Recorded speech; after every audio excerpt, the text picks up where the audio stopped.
സാന്നിധ്യം ഞങ്ങളോട് കൂടെ ഇരുന്നല്ലോ. തുടർന്ന് ദൈവത്തിന്റെ ആത്മാവ് ഞങ്ങളോട് സംസാരിക്കുകയും ഇടപെടുകയും ചെയ്യണമേ. യേശുവിന്റെ നാമത്തിൽ തന്നെ ആമേൻ. ഹല്ലേലൂയ. വളരെ സുപരിചിതമായ ഒരു വേദഭാഗമാണ്.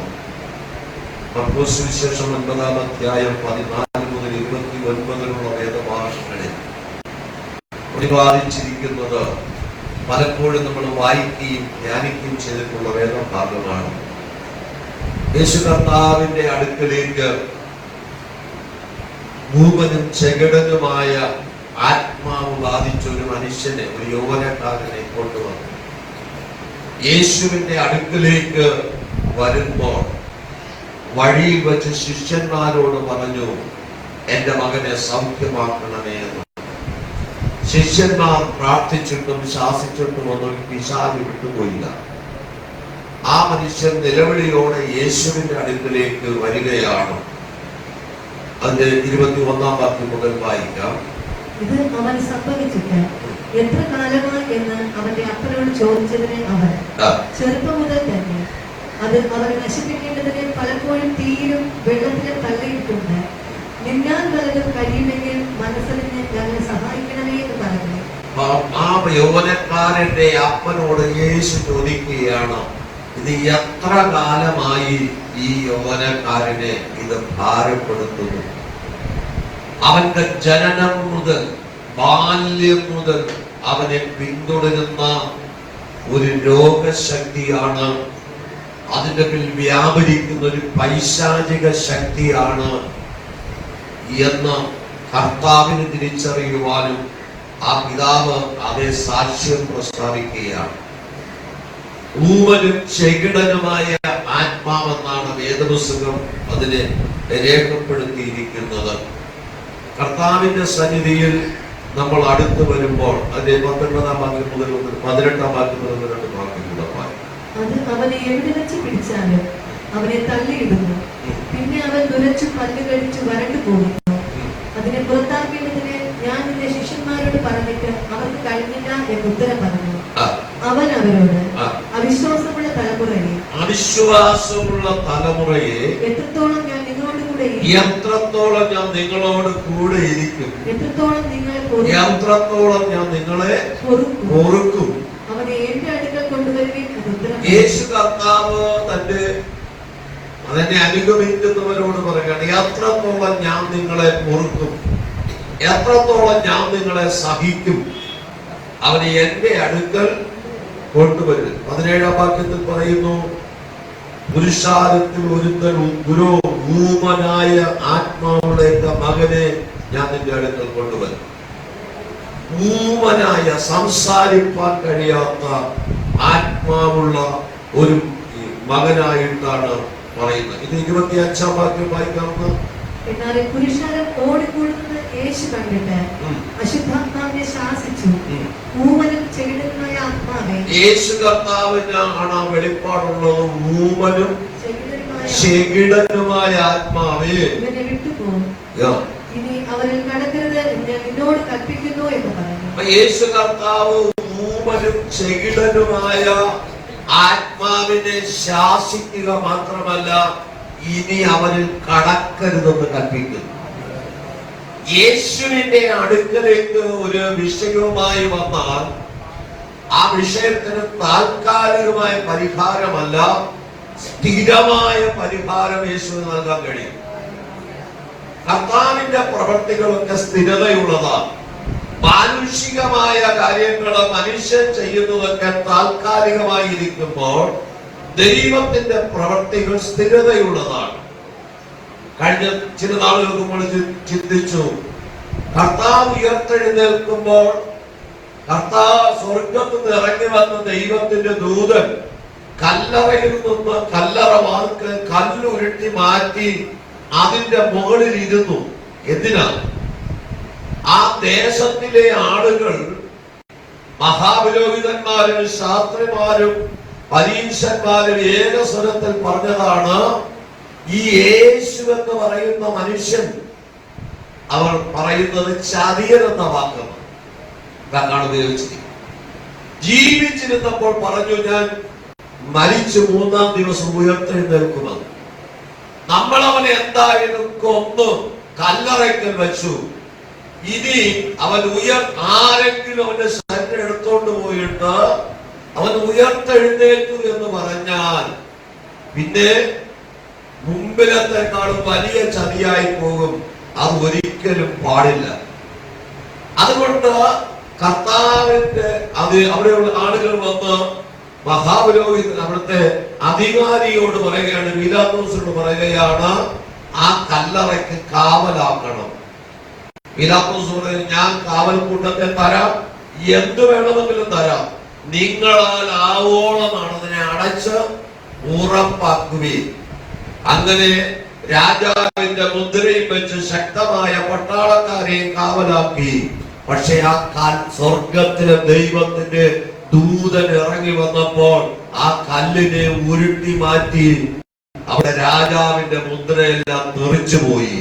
ഇന്ന് പകല് ആരുടെയൊക്കെ കുടുംബത്തിനെതിരെ കർത്താവിന് പറയാനുള്ളത്, നിന്റെ തലമുറ പുറത്തു വരാതിരിക്കുവാൻ, നിന്റെ പ്രാർത്ഥനാനുഭവം പുറത്തു വരാതിരിക്കുവാൻ, നിന്റെ ആത്മീക നന്മകൾ അനുഭവിപ്പാൻ കഴിയാതെ, ഭൗതികമായ നന്മകൾ അനുഭവിപ്പാൻ കഴിയാതെ, സാമ്പത്തികമായ മേഖലകള് അടച്ചു വച്ചിരിക്കുന്ന ചില കല്ലുകള്, ചില മുദ്രകള്, ചില സീലുകള് ഇന്ന് പകൽ എന്റെ കർത്താവ് തെറിപ്പിക്കുക.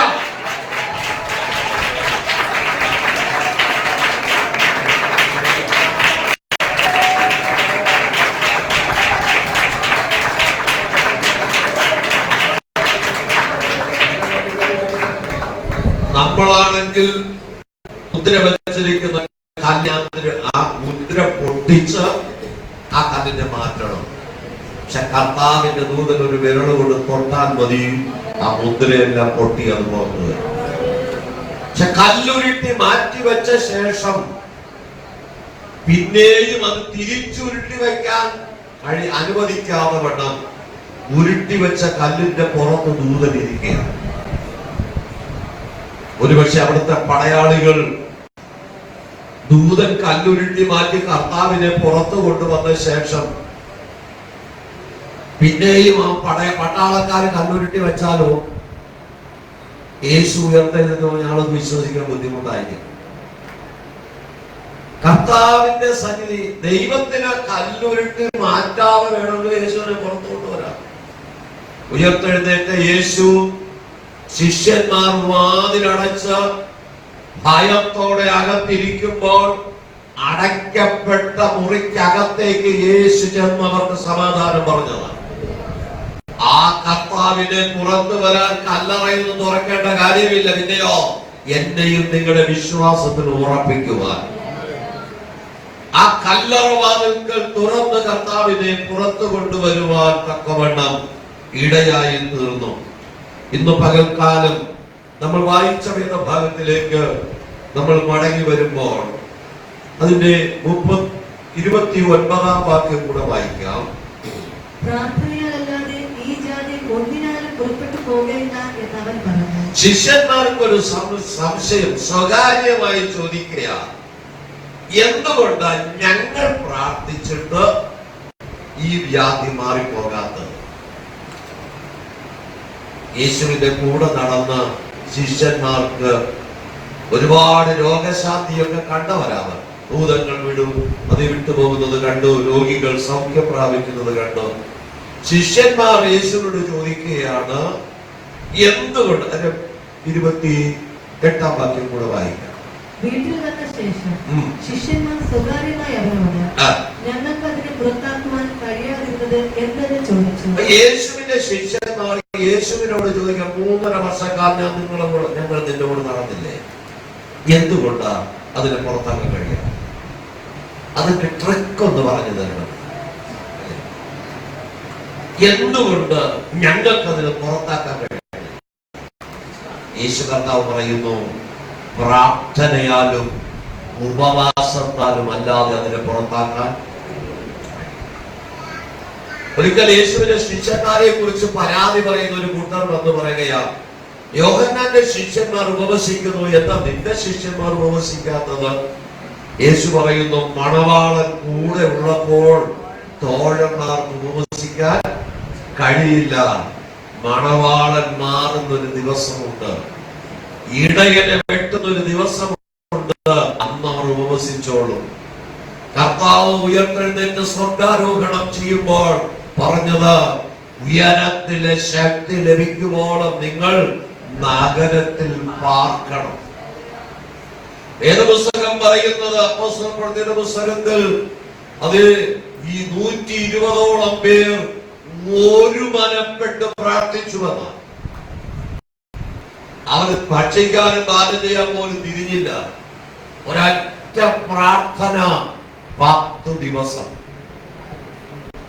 അവരുടെ നടുവിൽ ആ ദൈവത്തിന്റെ പരിശുദ്ധാത്മാവ് ഇറങ്ങി വന്നത്.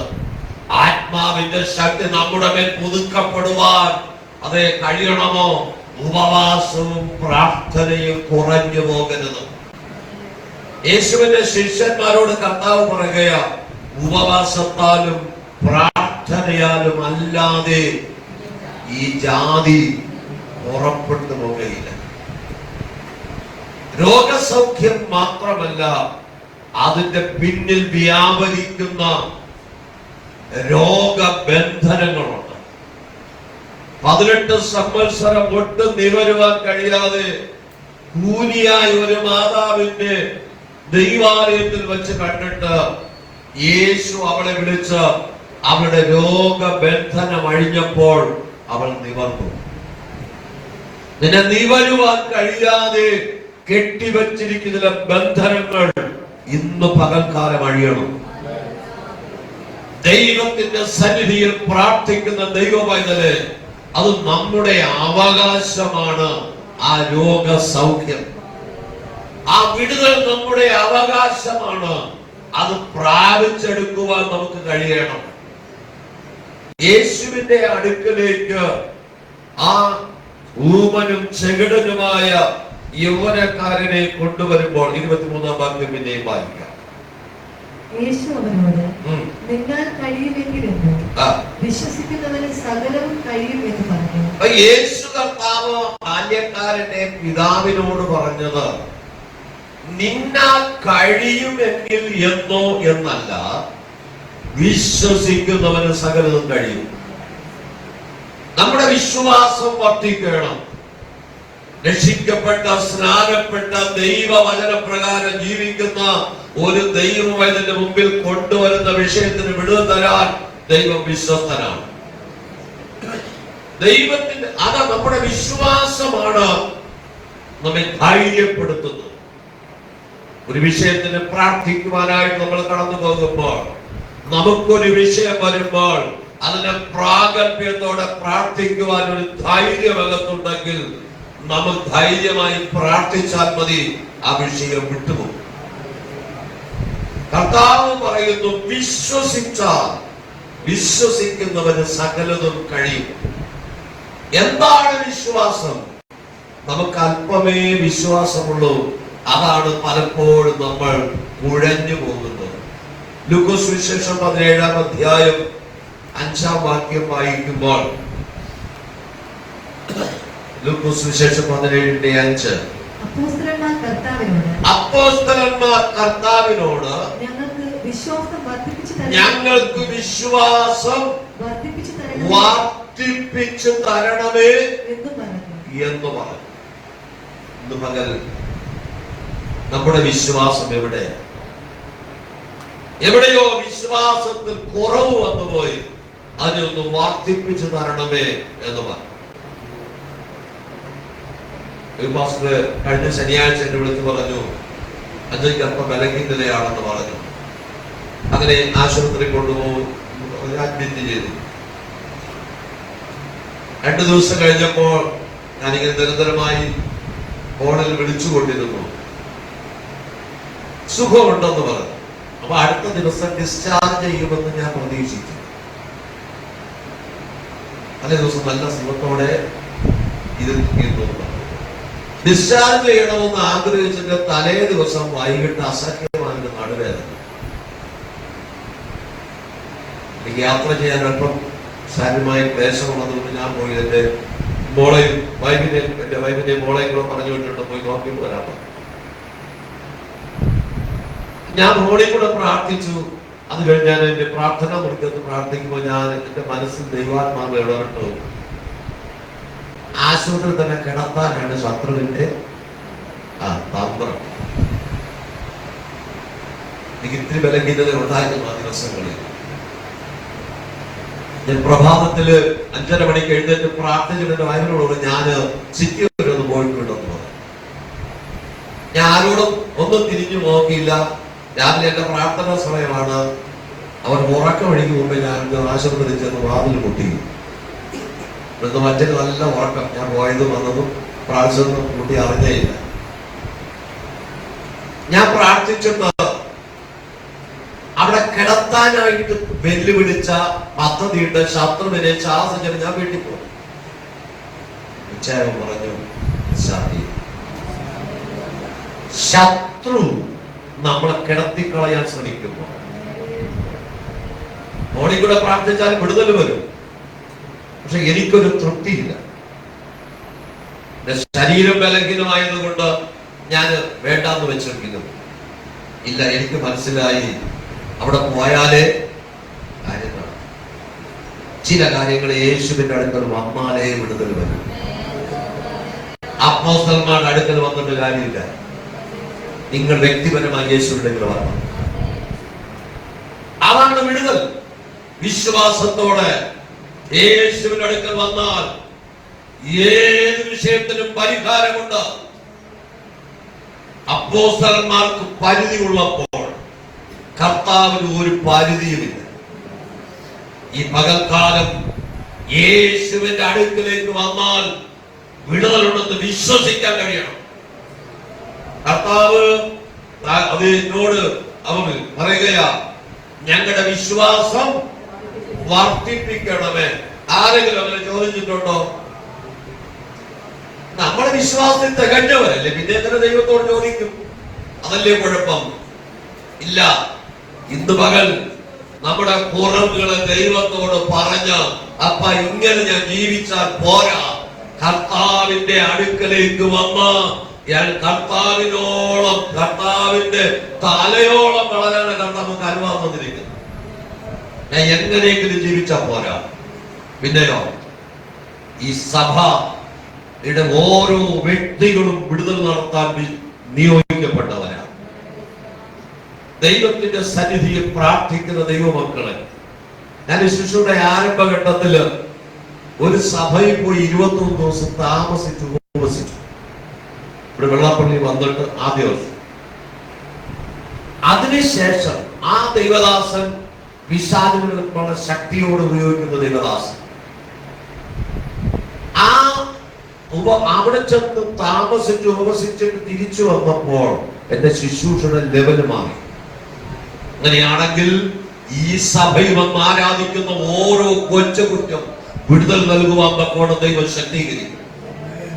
വിശ്വാസത്തിന്റെ പ്രവൃത്തി ചെയ്യുവാൻ ഒരൊറ്റ വഴിയേ ഉള്ളൂ, യേശുവിന്റെ അടുക്കലേക്ക് മടങ്ങി വരിക. ശിഷ്യന്മാർ പറയുന്നു, ഞങ്ങളുടെ വിശ്വാസം വർദ്ധിപ്പിച്ചു തരണമേ. നമുക്ക് ഇന്ന് പകൽക്കാലം എത്ര പേർക്ക് പറയാൻ താല്പര്യമുണ്ട്, ഞാൻ വിശ്വാസത്തിൽ എവിടെയും കുറവ് വന്നുപോയി, എന്റെ വിശ്വാസം വർദ്ധിപ്പിച്ചു തരണമേ എന്ന്. യേശു കർത്താവ് കടലിന്റെ മീതെ നടന്നപ്പോൾ യേശുവിന്റെ അരുമശിഷ്യനോ പത്രോസിന് ഒരു ആഗ്രഹം, കർത്താവേ നീ ആകുന്നു എങ്കിൽ എനിക്കും നടക്കാൻ താല്പര്യമുണ്ട്. കർത്താവ് പറഞ്ഞു, പോര്, കടലിന്റെ മീതെ നടക്കുവാൻ എനിക്ക് നടക്കാൻ കഴിയുമെങ്കിൽ നിനക്കും നടക്കാം. അതാണ് കർത്താവ് നമ്മെ പഠിപ്പിച്ചത്. കർത്താവിന്റെ സന്നിധിയിൽ പ്രാർത്ഥിക്കുന്ന ദൈവമൈതലേ, ഇന്ന് പകൽ യേശുവിന്റെ അടുക്കൽ വന്നാൽ, വിശ്വാസത്തോടെ യേശുവിന്റെ അടുക്കൽ വന്നാൽ, ഏത് ഭാരമേറിയ വിഷയത്തിൽ വിടുതലുവാൻ ദൈവം വിശ്വസ്തനാണ്. ഇവിടെ കർത്താവിന്റെ ശിഷ്യന്മാർ പറയുകയാ, ഞങ്ങളുടെ വിശ്വാസം വർദ്ധിപ്പിച്ചു തരണമേ. എവിടെയെങ്കിലും വിശ്വാസം ചോർന്നു പോയിട്ടുണ്ടെങ്കിൽ ധൈര്യമായി ഇന്ന് പകൽക്കാലം കൽപ്പിക്കാൻ തയ്യാറായിക്കോ. യേശു നമ്മുടെ വിശ്വാസത്തെ വർദ്ധിപ്പിക്കുവാൻ. യേശുവിനോട് പറ, കർത്താവേ എന്റെ വിശ്വാസം വർദ്ധിപ്പിച്ചു തരണമേ. എന്റെ മുമ്പിൽ നിൽക്കുന്ന പ്രതിസന്ധിയെ മറികടക്കുവാൻ ഈ വിശ്വാസം എനിക്ക് പോരാ. വിശ്വാസം വർദ്ധിപ്പിച്ചു തരണമേ. അതിന്റെ 17-ന്റെ 6-ാം വാക്യം വായിക്കാം. അതിന് കർത്താവ് പറഞ്ഞത്, യേശുവിന്റെ മറുപടി, നിങ്ങൾക്ക് അല്പം വിശ്വാസമുണ്ടെങ്കിൽ ഈ കാട്ടത്തിയോട് വേരോട് പറഞ്ഞു കടലിൽ നട്ടുപോക എന്ന് പറഞ്ഞാൽ അത് നിങ്ങളെ അനുസരിക്കും. ഇവിടെ യേശു കർത്താവ് ശിഷ്യന്മാരോട് പറയുകയാ, എനിക്ക് വിശ്വാസമുണ്ട്, ഞാൻ പറയുന്ന കാര്യങ്ങൾ പിതാവായ ദൈവം ചെയ്യുമെന്ന്. നിങ്ങൾക്ക് കടുകുമണിയോളം വിശ്വാസമുണ്ടെങ്കിൽ, കടുകുമണി വിത്തിലേറ്റവും ചെറുതാണ്, അത് പൂർണ്ണതയുള്ളതാണ്. കടുകുമണിക്കകത്ത് ഹോളില്ല. മറ്റ് വിത്തുകളെല്ലാം എടുത്താൽ അതിനകത്ത് എയർ കയറാനുള്ള സ്ഥലമുണ്ടാകും. കടുകുമണിക്കകത്ത് അത് സ്പേസ് ഇല്ലാത്തത് കൊണ്ടാണ് ഈ എണ്ണയിലിട്ടാൽ പൊട്ടിത്തെറിക്കുന്നത്. പ്രതിസന്ധിയിൽ വീഴുമ്പോൾ നീ തകരുവാനല്ല പിന്നെയോ, അത് നിന്റെ വിഷയം, മുമ്പിൽ വരുന്ന വിഷയത്തിൽ വിടുതൽ തരുവാൻ ദൈവം നമ്മെ ശക്തീകരിക്കും. കർത്താവ്, കടുകുമണിയോളം വിശ്വാസം നിങ്ങൾക്കുണ്ടെങ്കിൽ ഈ കാട്ടത്തിയോട് വേരോടെ പിഴുത് സമുദ്രത്തിൽ നട്ടുപോകാൻ പറഞ്ഞാൽ അത് അങ്ങനെ സംഭവിക്കും. അത് മാനുഷികമായി നോക്കിയാൽ അസാധ്യമാണ്. മനുഷ്യന് അസാധ്യമാണെങ്കിലും ദൈവത്തിന് സകലതും സാധ്യമാണ്. നമ്മൾ അപ്പോസ്തലന്മാരെ നോക്കി നിൽക്കാതെ യേശുവിന്റെ അടുക്കലേക്ക് വരുവാൻ ആര് തയ്യാറാണ്? ഇന്ന് പകൽക്കാലം ഏത് പ്രതിസന്ധിയെയും ജയിക്കുവാൻ ദൈവം നമുക്ക് ബലം നൽകും. ദൈവം നമുക്ക് തരുന്ന ബലം അതാണ്. റോമാലേഖനം 10-ാം അധ്യായം 17-ാം വാക്യം വായിക്കുമ്പോൾ, വിശ്വാസം കേൾവിയാലും കേൾവി ദൈവത്തിന്റെ വചനത്താലും വരുന്നു. നമ്മുടെ വിശ്വാസം വർദ്ധിപ്പിക്കുന്നത് കേൾവിയാണ്. ഈ സാക്ഷ്യം പറയാനായിട്ട് ചിലർക്ക് മുന്നോട്ട് വരുമ്പോൾ ഞാനോട് പറയാറുണ്ട്, മഹത്വം മുഴുവൻ കർത്താവിന് കൊടുക്കും. പൗലോസിന്റെ വാക്കുകൾ കടമെടുത്ത് പറഞ്ഞാൽ, നട്ടവനും നനച്ചവനും ഏതുമില്ല, വളരുമാറാക്കുന്നവനോ ദൈവമാണ്. ദൈവമാണ് നമ്മെ വിടുവിക്കുന്നത്. ദൈവിക വിടുതൽ അനുഭവിച്ചിട്ട് കർത്താവിന് മഹത്വം കൊടുക്കാൻ കഴിയുമ്പോൾ ആ വിടുതൽ നിലനിൽക്കും. കർത്താവ്, എന്റെ മഹത്വം ഞാൻ മറ്റൊരുത്തന് വിട്ടുകൊടുക്കാൻ തയ്യാറല്ല. മാനുഷികമായ ആർക്കും ഒന്നും ചെയ്യാൻ കഴിയാതിരിക്കും. നമ്മൾ സാധാരണ മനുഷ്യരാണ്. ഏലിയാവ് നമുക്ക് സമസ്വഭാവമുള്ള മനുഷ്യനായിരുന്നു.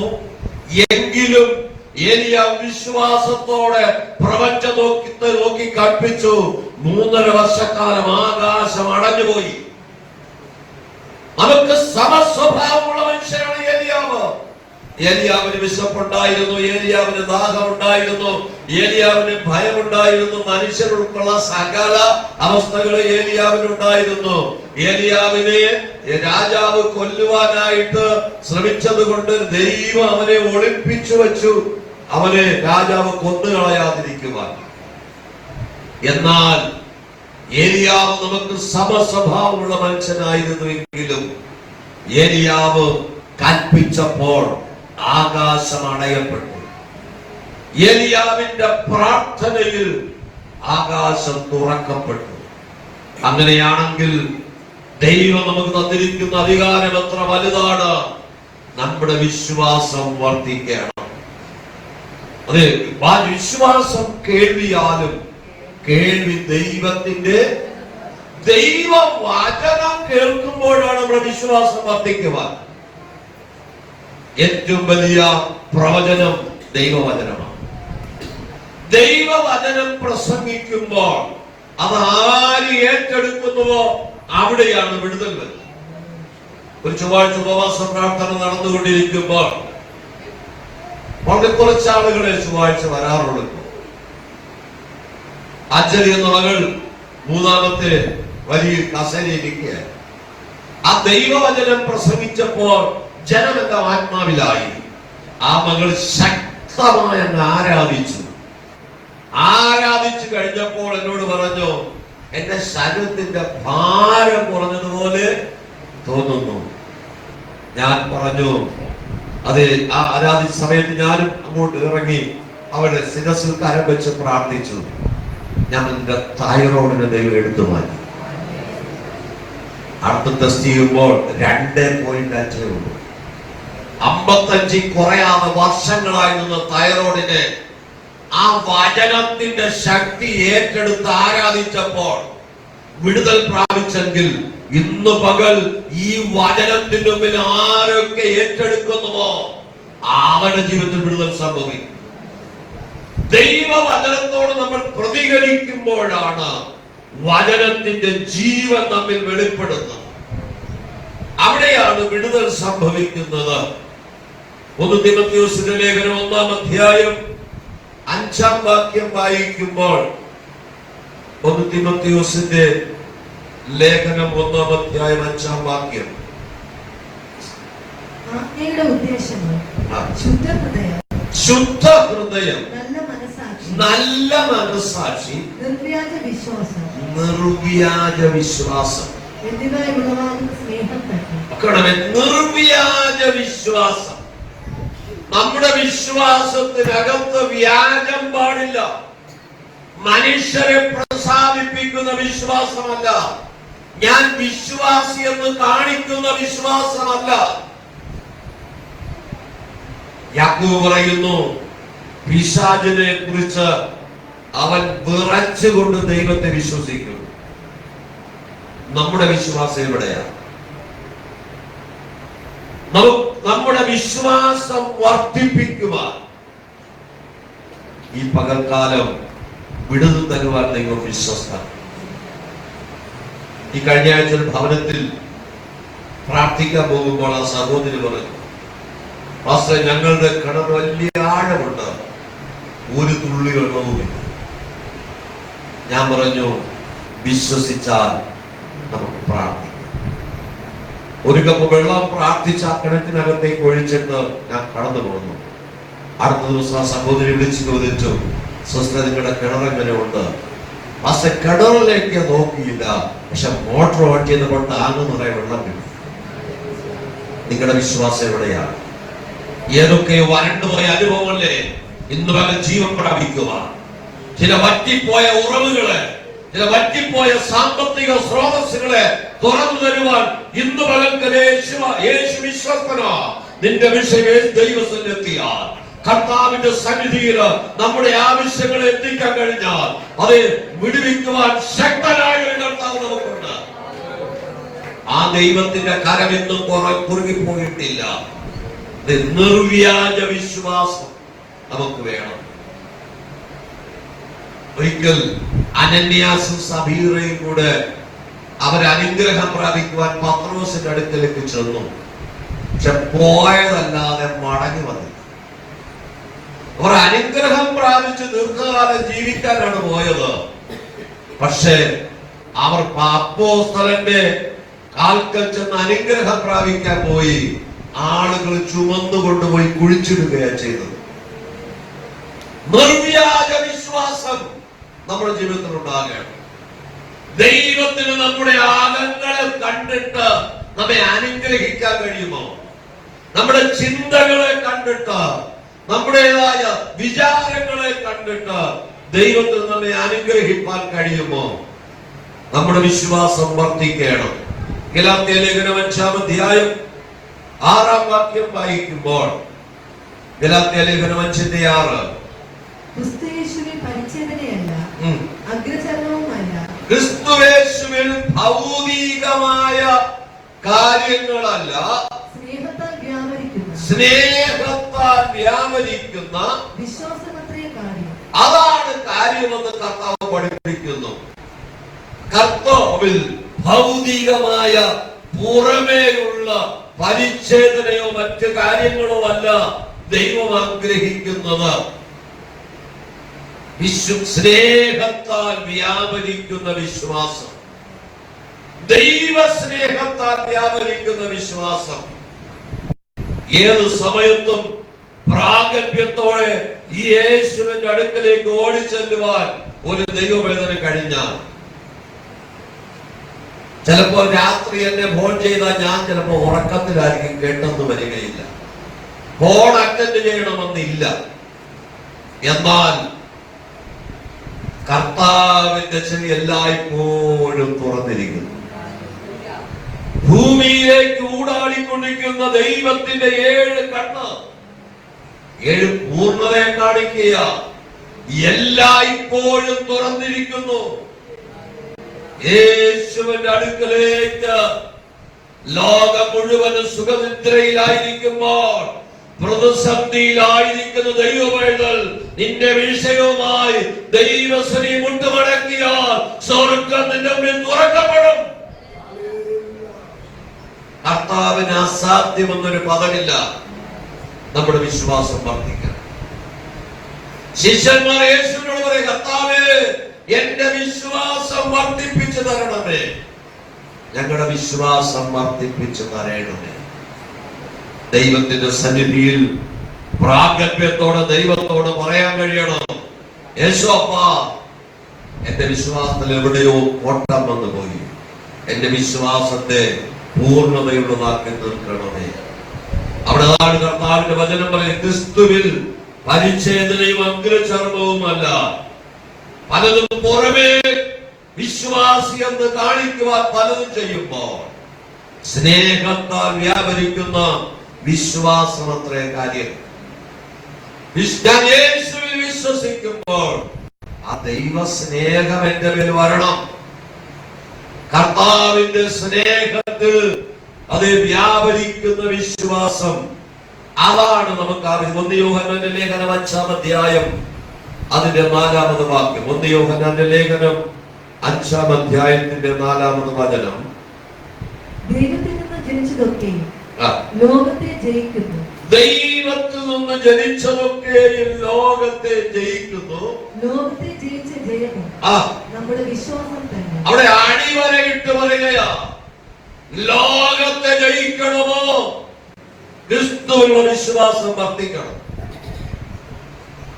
അഗ്നി ജ്വാലയ്ക്കൊത്ത കണ്ണുകളോടുകൂടിയ കർത്താവിന്റെ കണ്ണിന്റെ മുമ്പിൽ ഒന്നും മറഞ്ഞിരിക്കുന്നില്ല. ക്രിസ്തുവിനുള്ള വിശ്വാസം എനിക്ക് വർദ്ധിപ്പിച്ചു തരണമേ. അതായിരിക്കണം നമ്മുടെ പ്രാർത്ഥന. ലോകത്തിൽ നമ്മുടെ തകർച്ച കാണാൻ കാത്തിരിക്കുമ്പോൾ, നമ്മെ പ്രതിസന്ധിയിലാക്കുവാൻ കാത്തിരിക്കുമ്പോൾ, നമ്മെ കൊടുക്കുവാൻ 1000 കണ്ണുകൾ നോക്കിയിരിക്കുമ്പോൾ, അതിന്റെ നടുവിൽ നമ്മുടെ വിശ്വാസത്തെ വർദ്ധിപ്പിക്കുവാൻ, ലോകത്തെ ജയിച്ച ജയം നമ്മുടെ വിശ്വാസം തന്നെ. ലോകത്തെ ജയിക്കണമെങ്കിൽ വിശ്വാസം. യേശു കർത്താവിനെ സ്നാനം കഴിഞ്ഞ് കയറുമ്പോൾ സ്വർഗം തുറക്കപ്പെട്ടു.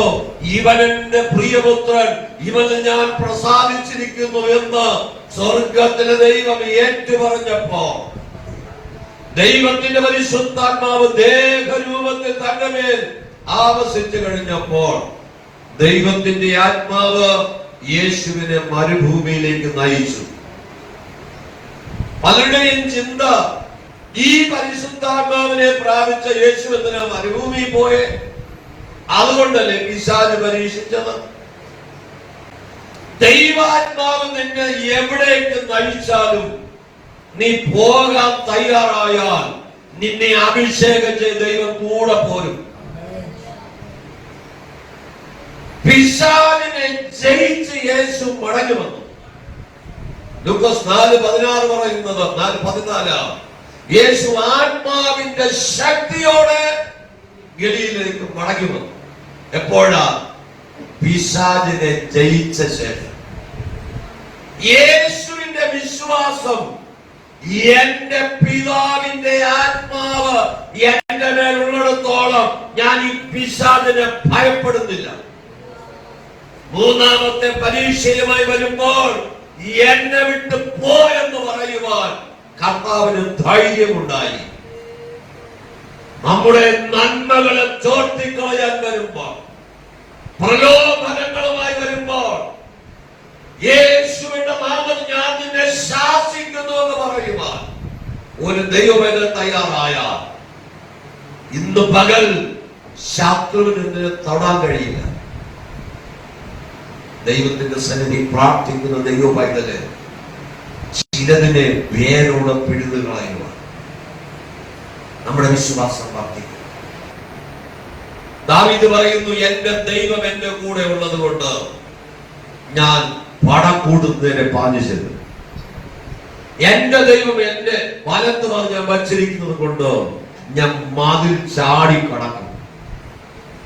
ജോസഫിനെ കുറിച്ച് പറയുന്നത് അവൻ മതിലിന്റെ മീതെ പടർന്നിരിക്കുന്ന വൃക്ഷമെന്ന്. തന്റെ സഹോദരന്മാർ കെട്ടിവെച്ച മതിലുണ്ട്, തന്റെ മാതാപിതാക്കൾ കെട്ടിവെച്ച മതിലുണ്ട്. അതെല്ലാം ചാടി കടന്ന ജോസഫ് പുറപ്പെട്ടു പോയി. പൊത്തിബോറിന്റെ വീട്ടിനകത്ത് കെട്ടിവെച്ചൊരു മതിലുണ്ടായിരുന്നു. കാരാഗ്രഹത്തിനകത്ത് കാരാഗ്രഹത്തിന് ചുറ്റും ഒരു മതിലുണ്ടായിരുന്നു. പുറത്തു വരാൻ കഴിയാതെ സകല മതിലുകളെയും തകർത്ത് ജോസഫിനെ ദൈവം പുറത്തു കൊണ്ടുവന്നെങ്കിൽ എന്നെ കേൾക്കുന്ന ദൈവമെന്നത് നിന്റെ ആത്മീക നന്മയ്ക്കെതിരെ, ഭൗതിക നന്മയ്ക്കെതിരെ, ശാരീരികമായ ആരോഗ്യത്തിനെതിരെ, സാമ്പത്തിക മേഖലയ്ക്കെതിരെ, ബിസിനസ്സിനെതിരെ, തലമുറയുടെ നന്മയ്ക്കെതിരെ ശത്രു കെട്ടിവെച്ച സകല അതിരുവരമ്പുകളെ പൊട്ടിച്ച് നിന്നെ പുറത്തു കൊണ്ടുവരുന്ന ഒരു വിശ്വാസം ആരൊക്കെ ആരാധിക്കുന്നുവോ ഇന്ന് ചില കുടുംബങ്ങൾ നിലനിർത്തുന്ന ശത്രു കെട്ടിവെച്ച ചില കെട്ടുകളെ അഴിക്കുക.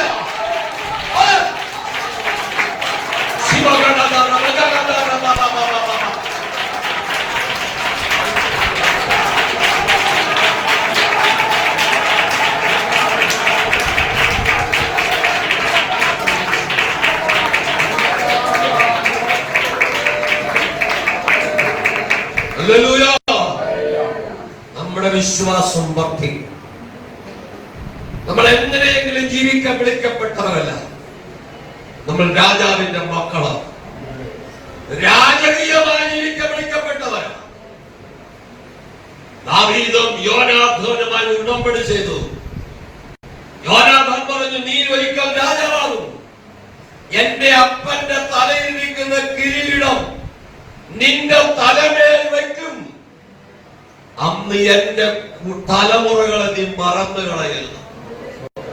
അന്ന് ദാവീദ് യോനാഥാനോട് ഒരു ഉടമ്പടി കൊടുത്തു, ഞാൻ നിന്റെ തലമുറകളെ മറക്കുകയില്ല. ദാവീദ് രാജാവായി കഴിഞ്ഞപ്പോൾ തന്റെ ഭൃത്യനെ വിളിച്ചു പറയുന്നു, ഞാൻ ശൗലിന്റെ നിമിത്തം, യോനാഥാന്റെ നിമിത്തം ദൈവത്തിന്റെ ദയ കാണിക്കേണ്ടതിന് ശൗലിന്റെ കുടുംബത്തിൽ ആരെങ്കിലും ജീവിച്ചിരിപ്പുണ്ടോ നോക്ക്.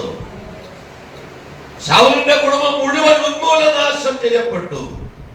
ആരെങ്കിലും ജീവിച്ചിരിപ്പുണ്ടോ നോക്കെന്ന് പറഞ്ഞു. രണ്ടു കാലം മുടമ്പനായ ഒരു മെഫീബോശെത്ത് ജീവിച്ചിരിപ്പുണ്ട്. അവനെ കൊണ്ടുവരുവാനായിട്ട് പറയുകയാണ്. മെഫീബോശെത്തിനോട് ദാവീദ് പറയുന്നു, മെഫീബോശെത്തേ, നീ എന്റെ മേശയിങ്കൽ നിന്ന് ദിനവും ഭക്ഷണം കഴിക്കണം. ഞാൻ കഴിക്കുന്ന ഭക്ഷണത്തിന്റെ ഓഹരി നീയും കഴിക്കുവാൻ യോഗ്യനാണ്. എന്താ കാര്യം? നിന്റെ അപ്പൂപ്പൻ വിചാരിച്ചത് നിന്റെ അപ്പനെ രാജാവാക്കുവാനാണ്. നിന്റെ അപ്പന്റെ ആഗ്രഹം ഞാൻ രാജാവായി തീരണമെന്ന്. യോനാഥാൻ രാജാവാകേണ്ടുന്ന സ്ഥാനത്ത് എന്റെ ദൈവം രാജാവാക്കിയപ്പോൾ എന്റെ മക്കളോടൊപ്പം നീയും ഭക്ഷണം കഴിക്കുന്ന രാജകീയമേ ചെയ്യുന്നു. ഇന്ന് പകൽ നമുക്ക് യോഗ്യതയൊന്നും പറയാനില്ലെങ്കിലും യേശുവിനെ ഹൃദയം കൊണ്ട് വിശ്വസിക്കുകയും വായു കൊണ്ട് ഏറ്റുപറയുകയും ചെയ്തപ്പോൾ നാം രക്ഷിക്കപ്പെട്ടു, ദൈവത്തിന്റെ മക്കളായി മാറി. ദൈവ മക്കളായി മാറിയത് കൊണ്ട് സ്വർഗത്തിലെ സകല ആത്മീക അനുഗ്രഹങ്ങളുടെ അവകാശിയാണ് ഞാനും നിങ്ങളും. അതുകൊണ്ട് ഇന്ന് പകൽക്കാലം നമ്മൾ അവിശ്വാസികളുടെ കൂട്ടത്തിലായി പോകരുത്. വിശ്വസിച്ച് ലോകത്തെ ജയിക്കാൻ കഴിയണം. ലോകത്തെ ജയിച്ച ജയമോ നമ്മുടെ വിശ്വാസം തന്നെ. ഡോക്ടർമാർ ഒരുപക്ഷെ അസാധ്യമെന്ന് പറയുന്ന കാര്യത്തിന് ദൈവം സാധ്യമാക്കുവാൻ ശക്തനാണ്. ദൈവത്തിന് അസാധ്യമെന്നൊരു പദമില്ല. ആ ദൈവത്തിന്റെ സന്നിധിയിലായിരിക്കുമ്പോൾ സുവിശേഷം 9-ാം അധ്യായം 28-ാമത് വാക്യം. മത്തായി സുവിശേഷം 9-ാം അധ്യായം 28-ാമത് വാക്യം. അവൻ വീട്ടിലെത്തിയപ്പോൾ കുരുടന്മാർ അവന്റെ അടുക്കൽ വന്നു. ഇത് ചെയ്യുവാൻ എനിക്ക് കഴിയുമെന്ന് വിശ്വസിക്കുന്നുവോ എന്ന് യേശു ചോദിച്ചതിന് കുരുടന്മാർ നിലവിളിച്ച് യേശുവിന്റെ പുറകെ വരുമ്പോൾ യേശു കർത്താവ് പാർക്കുന്ന വീട്ടിലെത്തി യേശു അവരോട് ചോദിക്കുക, ഇത് ചെയ്തു തരാൻ എനിക്ക് കഴിയുമെന്ന് നിങ്ങൾ വിശ്വസിക്കുന്നുവോ? അടുത്ത ഭാഗം. കർത്താവേ എന്നവർ പറഞ്ഞു. അവൻ അവരുടെ കണ്ണു തൊട്ടു. നിങ്ങളുടെ വിശ്വാസം പോലെ നിങ്ങൾക്ക് ഭവിക്കട്ടെ എന്ന് പറഞ്ഞു. നിങ്ങളുടെ വിശ്വാസം പോലെ നിങ്ങൾക്ക് ഭവിക്കട്ടെ എന്ന് പറഞ്ഞു. ഉടനെ അവരുടെ കണ്ണു തുറന്നു. പിന്നെ യേശു നോക്കുവിൻ, ആരും അറിയരുത് എന്ന് അമർച്ചയായി കൽപ്പിച്ചു. യേശു അവരുടെ കണ്ണു തൊട്ടിട്ട് നിങ്ങളുടെ വിശ്വാസം പോലെ നിങ്ങൾക്ക് ഭവിക്കട്ടെ എന്ന് പറഞ്ഞു. ഇന്ന് പകൽ നമുക്ക് നമ്മോട് ചോദിക്കാം, നമുക്ക് മുമ്പിൽ പല ആവശ്യങ്ങളില്ലേ? ഈ ആവശ്യങ്ങൾ ദൈവം പരിഹരിച്ചതിൽ നമുക്ക് വിശ്വാസമുണ്ട്. ഇന്ന് പകൽ കർത്താവിന്റെ ആത്മാവ് വ്യക്തിപരമായ അച്ഛനോട് പറയുന്ന ദൂതാണ്, നിന്റെ വിശ്വാസം പോലെ നിനക്ക് ഭവിക്കട്ടെ എന്ന് പറഞ്ഞാൽ എന്താ നമ്മുടെ വിശ്വാസം? ചിലരൊക്കെ പറയുന്നത് കേട്ട് ഇതെന്നെയും കൊണ്ടേ, അതാണ് നിന്റെ വിശ്വാസമെങ്കിൽ ശവപ്പെട്ടിക്കുള്ള പൈസ ഉണ്ടാക്കി വെച്ചാൽ മതി, അധികം ഒന്നും ചെയ്യണ്ട. അതല്ല നമ്മുടെ വിശ്വാസം. യേശു കുരുടന്മാരോട് പറഞ്ഞു, അവന് തൊട്ടിട്ട് പറഞ്ഞു, നിന്റെ വിശ്വാസം പോലെ ഭവിക്കട്ടെ. എന്താ എന്റെ വിശ്വാസം? ഇന്ന് ഞാൻ അനുഭവിക്കുന്ന സകല പ്രതിസന്ധിയൊന്നും ഞാൻ പുറത്തു കഴിയും. അതാണ് എന്റെ വിശ്വാസം. എന്തെല്ലാം ബന്ധപ്പാടുകൾ സഹിച്ച് വളരെ ദൂരെ യാത്ര ചെയ്ത് ഞാനിങ്ങനെ നേരത്തെ വേണമെന്നൊക്കെ പറയുമ്പോഴും കൊച്ചു കുഞ്ഞുങ്ങളൊക്കെ ഉള്ളവര് രാവിലെയൊക്കെ ഒരുക്കൊണ്ടൊരു പ്രയാസമുണ്ട്. എന്റെ ആഗ്രഹങ്ങൾ കുറെ കൂടെ നേരത്തെ വന്നതാണ്. എന്തെല്ലാം ബന്ധപ്പാട് സഹിച്ച് വളരെ ദൂരെ യാത്ര ചെയ്തൊക്കെ വരുന്നവരില്ലേ? ഇവിടെ വരുന്നത് എന്തിനാ? വെറുതെ ഒരു പ്രസംഗം കേട്ട് മടങ്ങുവാനല്ല. ഒരാഴ്ച തൊട്ട് നമ്മൾ അനുഭവിക്കുന്ന സകല വിഷയത്തിനും പരിഹാരത്തോടെ മടങ്ങണം. അവിടെ വരെ ഒന്നും പോരാ, എനിക്ക് സൗഖ്യം കിട്ടും. അതാണ് വിശ്വാസം. യേശുവിന്റെ അടുക്കൽ വന്നാൽ എന്റെ വിഷയത്തിന് പരിഹാരം വരും. അങ്ങനെ വിശ്വസിക്കാനായിട്ട് കഴിയും. ദൈവത്തിന്റെ സന്നിധി പ്രാർത്ഥിക്കുന്ന ദൈവം. കഴിഞ്ഞ ആഴ്ച ഒരു സഹോദരൻ, എന്റെ മകൾക്കൊരു വിഷയം ഞാൻ പറഞ്ഞു, ഞായറാഴ്ച ആരാധനയ്ക്ക് വന്നിരുന്നുവെങ്കിൽ ഈസിയായി കൊണ്ടുവരിച്ചു. ആരാധനയിൽ വെളിപ്പെടുന്ന ദൈവമഹത്വം നിങ്ങൾ അറിയാതെ നിങ്ങൾ ഭവനത്തിലേക്ക് ചെല്ലുമ്പോൾ ഈ സാന്നിധ്യം നിങ്ങളോട് കൂടെ പോകും. ഇവിടെ ഇറങ്ങി വരുന്ന ദൈവ സാന്നിധ്യം ഇവിടം കൊണ്ട് തീരുന്നതല്ല. ദൈവത്തിന്റെ സന്നിധി പ്രാർത്ഥിക്കുന്ന ദൈവമക്കളെ, നമ്മൾ ആരും മിടുക്കന്മാരായതുകൊണ്ടല്ല, ദൈവത്തിന്റെ കൃപ കൊണ്ട് അത്രയും ഉണ്ട്. ദൈവത്തിന്റെ കരുണ വറ്റിപ്പോയിട്ടില്ല. കുരുടന്മാരോട് യേശു പറയും, നിങ്ങളുടെ വിശ്വാസം പോലെ ഭവിക്കട്ടെ. അവർ കണ്ടു. എവിടെയോ അടയപ്പെട്ട നന്മകൾ തുറക്കുവാൻ നമ്മുടെ അവിശ്വാസം മാറണം. കുഞ്ഞിന്റെ മരണം കാണാൻ കെൽപ്പില്ലാതെ മരുഭൂമി നിലവിളിക്കുന്ന അമ്മയുടെ കണ്ണു തുറന്നപ്പോൾ മരുഭൂമിയിൽ ഇരുന്ന സ്ഥലത്ത് നീരുറവ കണ്ടു. നമ്മൾ നീരുറവയുടെ മുകളിലായിരിക്കുന്നത്, പക്ഷെ കാണുവാൻ നമുക്ക് കഴിയുന്നില്ല. നമ്മുടെ ജീവിതത്തിൽ നമ്മുടെ അലസത മാറണം. ആ നീരുറവ കാണണം. ഞാൻ ഒരിക്കലൊരു പുസ്തകത്തിൽ വായിച്ചതിനെ പഠിച്ചത് ഞാൻ ഓർക്കുന്നു. ഒരു പിതാവ് മരിക്കാൻ പോകുമ്പോ തനിക്കൊരു മകനേ ഉള്ളൂ, ധാരാളം സമ്പത്തുള്ള അപ്പൻ. മകനെ വിളിച്ചു പറഞ്ഞു,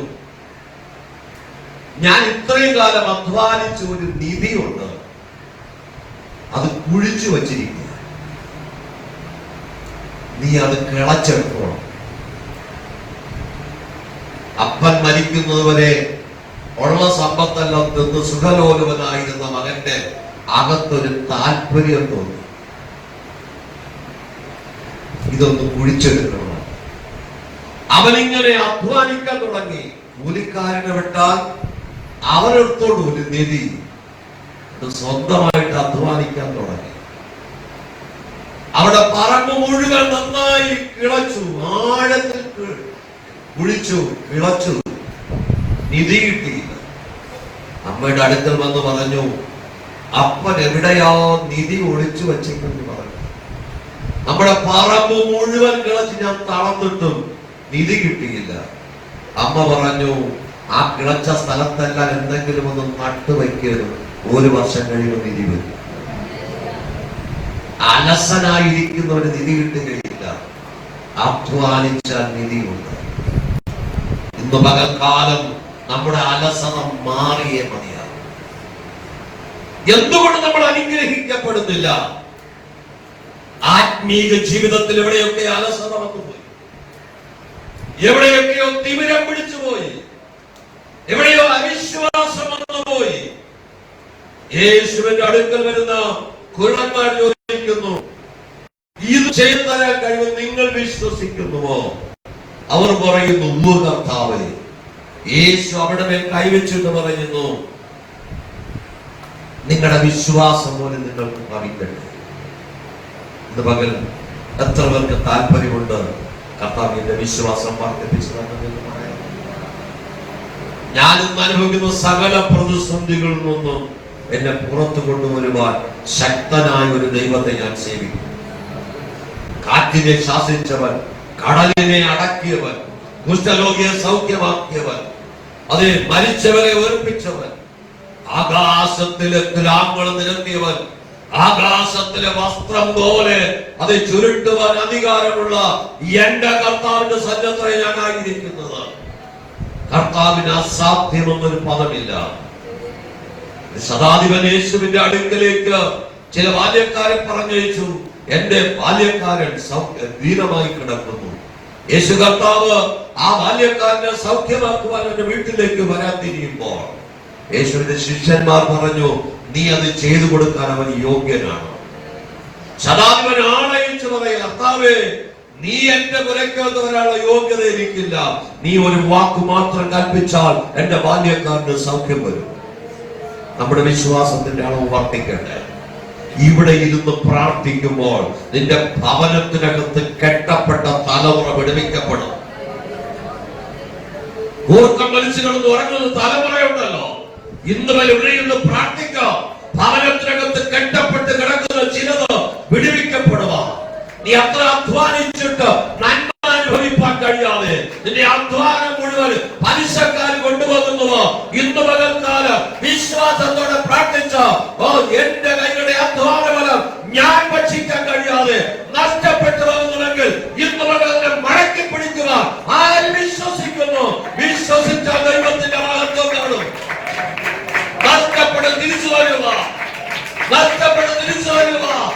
ഓ, എഴുതിക്കൊണ്ടിരിക്കുന്ന നന്മയെ തടയിടുക. ആരും തയ്യാറാകുന്നു?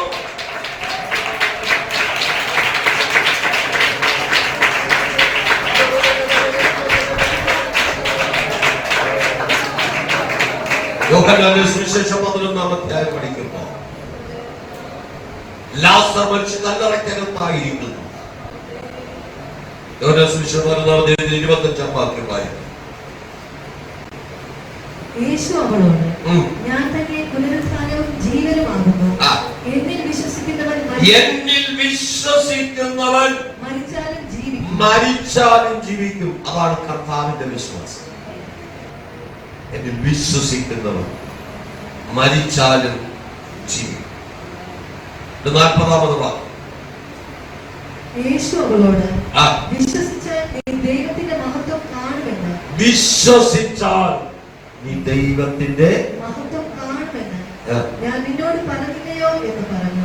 വിശ്വസിച്ചാൽ ദൈവത്തിന്റെ മഹത്വം കാണും. മാർത്തയോട് ഈ കർത്താവ്, മറിയയോട് കർത്താവ് വാക്ക് പറയുമ്പോ തന്റെ ഏക സഹോദരൻ മരിച്ച് കല്ലറയ്ക്കകത്ത് നാറ്റം വെച്ച് തുടങ്ങിയ അവസ്ഥ. നിന്റെ വിഷയം എത്ര മാറ്റം വെച്ചതാണ്, എത്ര പഴക്കമുള്ളതാണെങ്കിലും, ലോകം അസാധ്യമെന്ന് പറയുന്നതാണെങ്കിലും, ഇന്ന് മകൻ വിശ്വാസത്തോടെ പ്രാർത്ഥിപ്പാൻ തയ്യാറായ യേശു പറയുന്നു, വിശ്വസിച്ചാൽ ദൈവത്തിന്റെ മഹത്വം കാണും. യേശു കർത്താവ് വിശ്വാസത്തോടെ ലാസറെ പുറത്തു വരിക എന്ന് കൽപ്പിക്കുമ്പോ മരിച്ച് 4 ദിവസം കഴിഞ്ഞ് ഈ സഹോദരന്മാർ പറയുന്നത്, കർത്താവിനെ നാറ്റം വെച്ചിട്ടുണ്ട്, ഇനി അങ്ങോട്ട് പോകണ്ട. കല്ല് നീക്കുവാൻ പറഞ്ഞപ്പോഴേ പറയുകയാണ് നാറ്റം വെച്ച് തുടങ്ങി. യേശു പറയുന്നു, വിശ്വസിച്ചാൽ നീ ദൈവത്തിന്റെ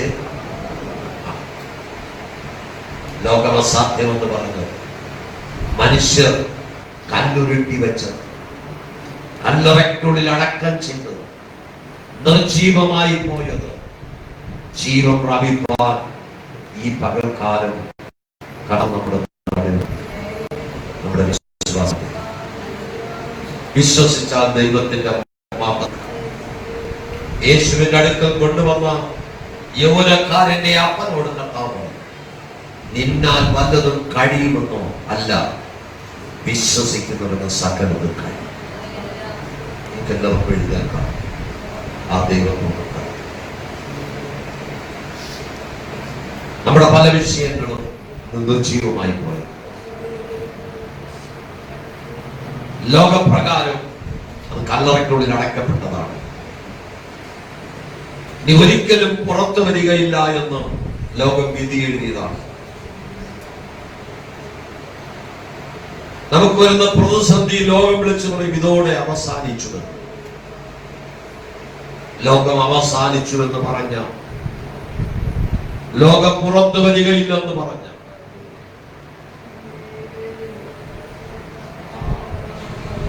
ഡോക്ടർമാർ അസാധ്യമെന്ന് പറഞ്ഞ ഏത് സാഹചര്യത്തിൽ നിന്നെ പുറത്തു കൊണ്ടുവരുവാൻ ദൈവശക്തി.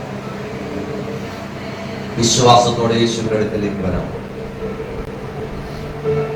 ഊമനും ചെകിടനുമായ ആത്മാവുള്ള യേശുവിന്റെ അടുക്കൽ കൊണ്ടുവരുന്ന വഴിക്ക് ശിഷ്യന്മാർ ആവോളം ശ്രമിച്ചു, സൗഖ്യമത്തില്ല. യേശു പറയും, എത്രത്തോളം ഞാൻ നിങ്ങളെ സഹിക്കും, അവൻ എന്റെ അടുക്കൽ കൊണ്ടുവരും. യേശുവിനെ കാണുമ്പോൾ തന്നെ ആ ദുരാത്മാവിനെ ഇടച്ചു. യേശു കൽപ്പിച്ചപ്പോൾ അത് വിട്ടുപോയി. ഇനി മേലാൽ അവനിൽ കടക്കരുതെന്ന് കൽപ്പിച്ചു. ഈ പകൽക്കാലം ഇന്നലകൾ നമ്മെ വിട്ടുപോയത് നമ്മെ പിന്തുടരുന്നു എന്ന് സംശയമുണ്ടെങ്കിൽ ഇന്ന് പകൽക്കാലം നമ്മുടെ വിശ്വാസം വർദ്ധിക്കട്ടെ. യേശുവാണ് വിടുവിച്ചതെങ്കിൽ ആ വിടുതൽ നിലനിൽക്കും. പിന്നെ പുറകോട്ട് നോക്കേണ്ട കാര്യമില്ല, അവിശ്വസിക്കേണ്ട കാര്യമില്ല. ദൈവസന്നിധി എവിടെയെങ്കിലും അവിശ്വാസം വന്നു പോയെങ്കിൽ ദൈവത്തോട് പറ, കർത്താവ് എന്റെ വിശ്വാസം വർദ്ധിപ്പിച്ചു തരണം. നമ്മുടെ വിശ്വാസം വർദ്ധിക്കട്ടെ, നമ്മുടെ വിശ്വാസം വർദ്ധിക്കട്ടെ. നിനക്ക് അല്പമേ ശക്തിയുള്ളൂ എങ്കിൽ നീ എന്റെ വചനം കാത്തു, എന്റെ നാമം നിഷേധിച്ചിട്ടില്ല എന്ന് സഭകൾക്ക് ദൂത് പറയുമ്പോൾ എഴുതി വെച്ചു. നമ്മുടെ ശക്തി കുറവാണെങ്കിലും ശക്തനായ കർത്താവുമായി ഒരു ബന്ധം നമ്മുടെ ജീവിതത്തിലുണ്ട്. ആ ദൈവം നമ്മെ ശക്തീകരിക്കാൻ ശക്തനാണ്. ആ ദൈവത്തിന്റെ ശക്തിയാൽ ദൈവം നമ്മെ നിറയ്ക്കട്ടെ. നമ്മുടെ വിശ്വാസം വർദ്ധിക്കട്ടെ. ആഗ്രഹം തുറന്ന് പറയാം, ഏതൊക്കെയോ മേഖലകൾ അത് ഇനി ഒരിക്കലും അത് പുറത്തു വരികയില്ലെന്ന് പറഞ്ഞു. ലോകം വിധിയെഴുതിയതല്ലേ, കുടുംബക്കാർ പറഞ്ഞതല്ലേ, നീതി ഒരിക്കലും നന്നാകയില്ലെന്ന്.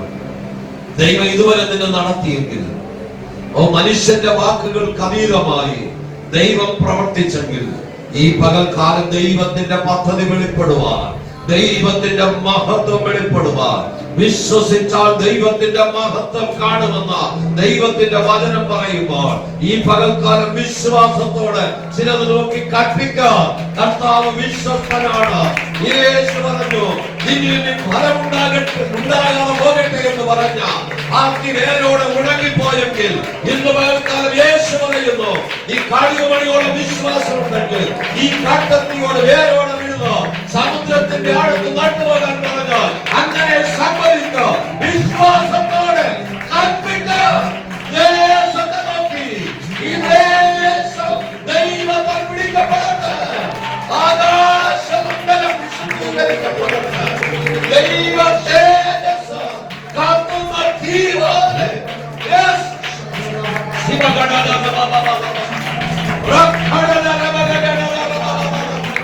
ദൈവ തേജസ്സിന്റെ മഹത്വം ശക്തിയോടെ വെളിപ്പെടട്ടെ.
പരിശുദ്ധനായ ദൈവമേ, സ്വർഗ്ഗസ്ഥ പിതാവേ,